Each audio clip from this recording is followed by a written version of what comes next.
안녕하세요. 조용히 쌓는 부입니다. 오늘 영상에서는 배당 투자를 조금 더 길게 그리고 마음 편하게 가져가기 위해 꼭 짚고 가야 할 이야기들을 나눠보려고 합니다. 배당이라고 하면 보통은 얼마나 많이 나오느냐, 지금 수익률이 몇 %냐부터 떠올리게 되는데요.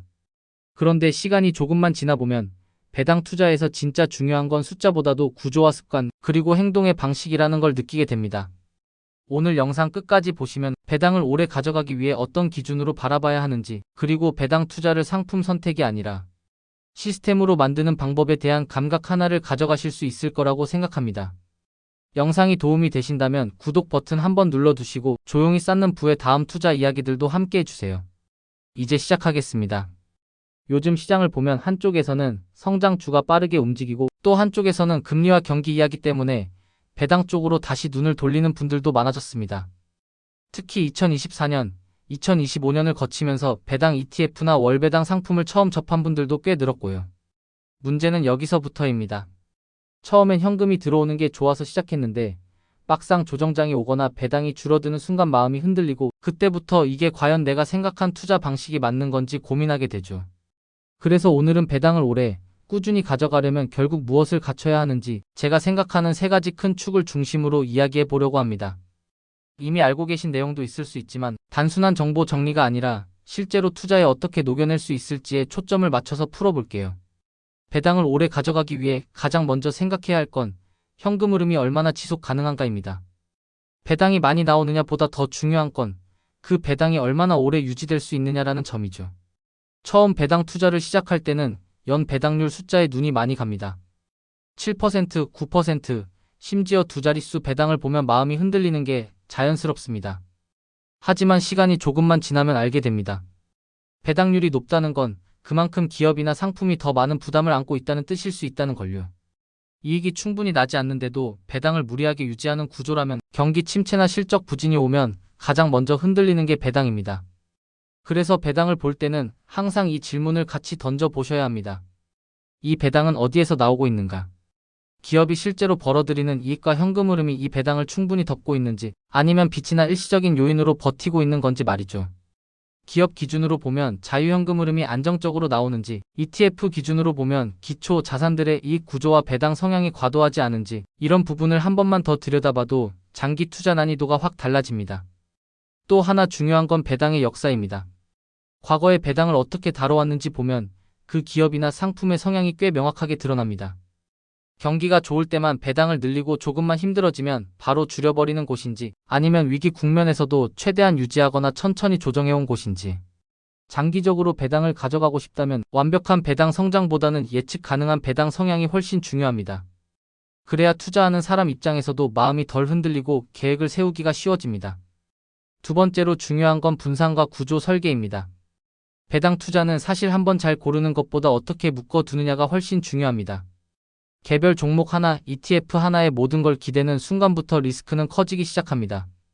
배당이 나오는 자산들도 결국은 주식입니다. 경기 사이클, 금리 환경, 산업 흐름에 따라 같이 흔들릴 수밖에 없습니다. 그래서 배당 투자를 할 때는 반드시 구조적으로 분산을 고민해야 합니다.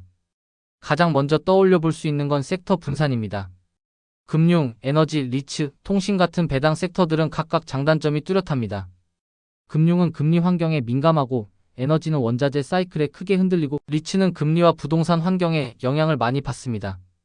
어느 한쪽이 좋아 보인다고 해서 그쪽으로만 쏠리게 되면 나중에 사이클이 꺾였을 때 체감 변동성은 생각보다 훨씬 크게 다가옵니다.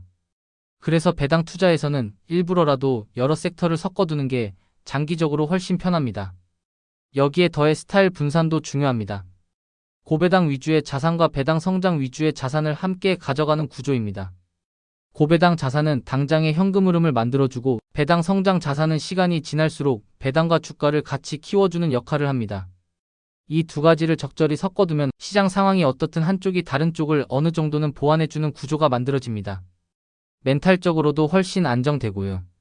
그리고 많은 분들이 놓치기 쉬운 게 현금이나 채권성 자산의 역할입니다. 배당주라고 해서 하락장에서 안 빠지는 건 아닙니다. 오히려 시장이 크게 흔들릴 때는 배당주도 같이 빠지는 경우가 많습니다. 이때 현금이나 단기 채권 같은 완충 자산이 있으면 가격이 빠졌을 때 추가로 매수할 여유가 생기고 리밸런싱을 할 수 있는 선택지도 생깁니다. 반대로 모든 자산이 배당주로만 구성되어 있으면 하락장에서는 아무것도 못한 채 그냥 버티는 수밖에 없고 그 과정이 생각보다 훨씬 힘들게 느껴질 수 있습니다. 세 번째로 중요한 건 행동 규칙과 재투자 루틴입니다. 여기서부터가 사실 장기 성패를 가르는 가장 중요한 부분이라고 생각합니다. 아무리 좋은 자산을 골라도 행동이 흔들리면 결과는 완전히 달라집니다. 배당 투자를 하다 보면 항상 유혹이 찾아옵니다. 시장 좋을 때는 더 사고 싶어지고 조정이 오면 지금이라도 줄여야 하나 고민하게 됩니다. 이럴 때 감정이 아니라 규칙이 결정을 대신해 주도록 만들어두는 게 정말 중요합니다. 정한 날에 정한 금액으로 정한 행동을 반복하는 구조를 만드는 겁니다. 자동이체나 정기 매수처럼 최대한 생각을 덜하게 만드는 방식이 좋습니다. 배당금 재투자에 대한 기준도 미리 정해두는 게 좋습니다. 처음부터 모든 배당을 생활비로 쓰겠다고 정하면 복리의 힘을 경험하기가 어렵습니다. 반대로 언제까지는 전액 재투자하고 어느 시점부터는 일부를 현금으로 전환하겠다는 기준을 정해두면 배당이 단순한 수익이 아니라 계획의 일부가 됩니다. 리밸런싱 역시 마찬가지입니다. 어느 자산이 많이 올랐다고 해서 기분에 따라 팔고 어느 자산이 빠졌다고 해서 무작정 손절하는 게 아니라 미리 정해둔 기준에 따라 조정하는 겁니다. 예를 들어 목표 비중에서 일정 범위 이상 벗어났을 때만 조정한다든지 분기나 반기에 한 번만 점검한다든지 이런 식으로 규칙을 만들어두면 불필요한 매매를 크게 줄일 수 있습니다. 이렇게 세 가지를 하나로 묶어보면 배당 투자는 결국 상품을 고르는 게임이 아니라 시스템을 만드는 과정이라는 생각이 듭니다. 어떤 자산을 들고 있느냐도 중요하지만 그걸 어떤 구조로 묶고 어떤 규칙으로 운영하느냐가 훨씬 더 큰 영향을 미칩니다. 지금 이 영상을 보시면서 내 배당 투자는 과연 구조로 움직이고 있는지 아니면 그때그때 감정에 따라 반응하고 있는지 한 번쯤은 조용히 점검해 보셔도 좋을 것 같습니다. 배당을 오래 가져가는 사람들의 공통점은 시장을 마치려 하지 않고 자기만의 속도로 같은 행동을 반복한다는 점입니다.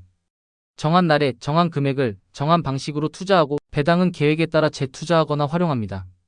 그 과정이 아주 지루해 보일 수도 있지만 시간이 지나고 나면 그 지루함이 가장 큰 자산이 됩니다. 오늘 이야기한 내용들이 지금 당장 무언가를 바꾸게 만들지는 않을 수도 있습니다. 하지만 배당 투자를 바라보는 기준을 조금 더 길게, 조금 더 구조적으로 생각하게 만드는 계기가 되었다면 충분하다고 생각합니다. 조용히 쌓는 부 마음이 편안해지는 투자 이야기. 이 영상이 도움이 되셨다면 구독과 좋아요로 함께 해주세요. 여러분의 투자 여정에 작은 힘이 되겠습니다. 오늘 내용은 정보 전달을 위한 일반적인 내용입니다. 최종 판단과 책임은 투자자 본인에게 있습니다. 오늘도 조용히 쌓는 부와 함께 해주셔서 고맙습니다.